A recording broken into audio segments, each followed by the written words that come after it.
Hello guys, good morning. Sa Alex po ito. Nandito po ako sa Sunday Market or ukay-ukay ng Ireland.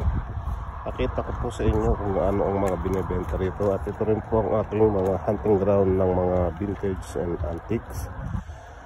Tignan niyo po yung mga toys. Very old, mga cast iron.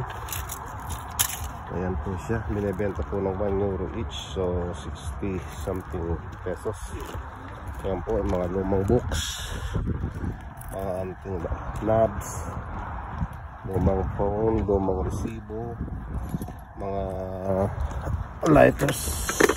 Ito maganda, kaya lang mahal, €20, 1,200. Mga lumang coins, knobs, at saka mga second hand tools.